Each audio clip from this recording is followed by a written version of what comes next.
찬미 예수님, 참이 예수님, 예전 팟캐스트를 들으면서 한 인류학자의 질문, 어떻게 인간은 다른 동물과 다르게 문명을 이루게 되었는가에 대한 답으로 어떤 어려운 상황에 있는 이웃을 서로 보살피는 문화에서 시작되었다라는 내용을 들은 적이 있습니다.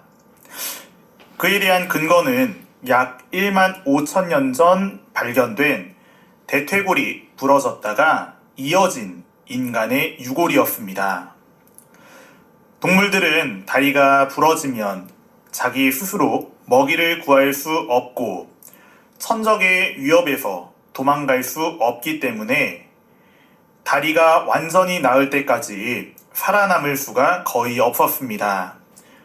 이 때문에 대부분의 동물 유해는 부러진 다리뼈를 지닌 유골이 많은 반면 인간은 다리를 다친 동료를 버리지 않고 음식을 가져다 주고 천적의 위협에서 보살피며 완전히 회복할 때까지 보살펴 주었다라고 인류학자들은 추정합니다. 인류학자들은 이렇게 다른 동물과 구분되는 인간의 행위가 인간들 스스로 연대하고 공동체를 이루어 문명을 발전시키고 세상을 변화시켰다라고 주장합니다. 저는 이 이야기를 들으며 조심스럽게 우리가 하느님의 모습을 닮았다라는 점은 어려운 일을 돕고 함께 공동체를 이루고 관계 안에서 살아가며 자신의 수고로움마저도 감수할 줄 아는 희생하는 마음이 아닌가 묵상하려 합니다. 우리는 부활 제2주간을 맞이하여 예수님과 니코데모의 이야기를 통해 위로부터 새로 태어남, 하느님의 성령으로 새롭게 태어남에 대해 묵상합니다.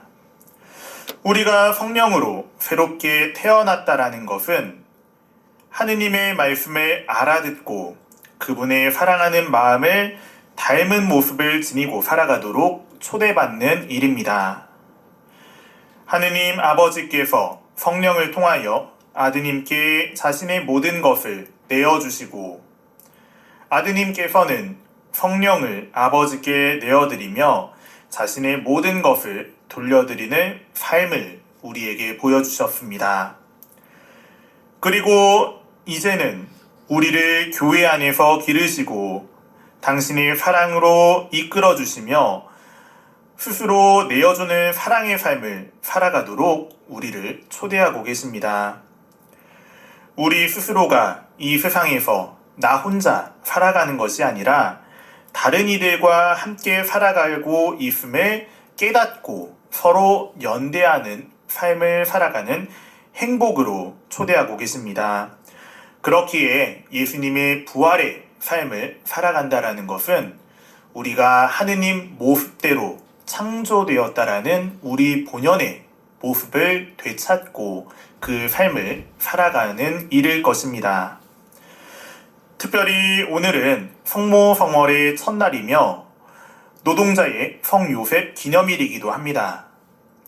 가톨릭 교회는 노동의 가치에 대해 인간이 자신의 존엄을 실현하고 하느님의 창조 사업에 동참하여 본연의 행복을 이루어가는 여정이라고 가르칩니다.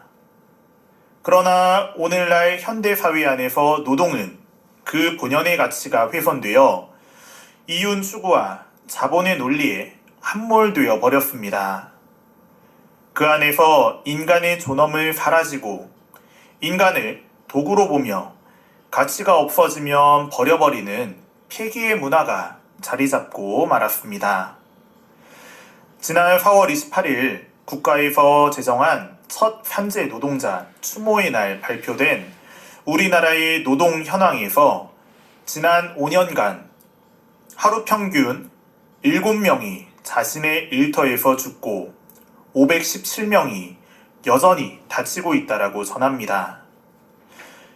이윤보다는 생명을 외쳐왔던 수많은 시간에도 불구하고 여전히 많은 노동자들은 산업재해의 틈바구니로 위협 속으로 내몰리고 있습니다.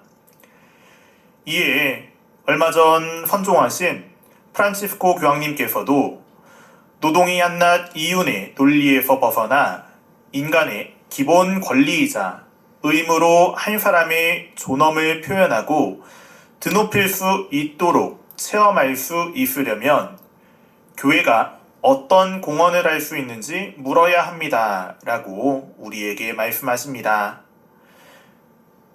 나만의 이익, 내 단체만의 이익을 뛰어넘어 서로가 연대할 수 있는 문화, 특별히 가난하고 소외된 이들도 자신들의 존엄과 행복에서 소외되지 않고 함께 연대할 수 있는 정책과 문화가 필요하다라고 교황님께서는 자신의 회칙 모든 형제들에서 가르치십니다. 특별히 부활 시기를 살아가며 우리가 원래 하느님 닮은 존재로서 태어난 모습을 되찾고 서로 사랑하고 다른 이에게 나를 내어놓을 수 있는 존재로 태어났음을 기억하며 우리가 살아가는 이 세상에서 서로 사랑하고 내어주며 다른 이들과 함께 나아가고 연대하는 문화가 정착되기를 바라며 살아가는 오늘이 되었으면 좋겠습니다. 그러기에 먼저 나에 갇힌 이기적인 탐욕에서 벗어나 우리가 함께 살아가는 공동체임을 기억하고 내 눈에 보이지는 않지만 우리가 함께 살아가고 있는 형제들과 연대하고 있는 세상임을 기억하는 오늘 하루가 되었으면 좋겠습니다. 프란치스코 교황님의 회칙 모든 형제들의 문장을 인용하며 늘 약자들과 인간에 대한 사랑이 가득하셨고 그 사랑을 온몸으로 보여주신 프란치스코 교황님과 또 이 세상에서 노동자로 살아가고 있는 우리 모두를 우리보다 먼저 앞서 세상을 떠난 이들을 모두 기억하며 강론을 마칠까 합니다. 사회적 사랑은 사랑의 문명을 향하여 전진할 수 있게 합니다. 우리 모두는 이 사랑의 문명을 향하여 나아가도록 부름받았음을 느낍니다. 보편적 역동성을 지닌 애덕은 새로운 세상을 건설할 수 있습니다. 애덕은 그저 공허한 감정이 아니라 모든 사람의 발전을 위한 효과적인 길을 발견하는 최상의 방법입니다. 사회적 사랑은 현대 세계의 문제들에 새롭게 접근하는 방식을 가르쳐 줄 수 있고 사회 구조들과 사회 조직, 법적 체계들을 내부로부터 쇄신할 수 있는 힘입니다. 아멘.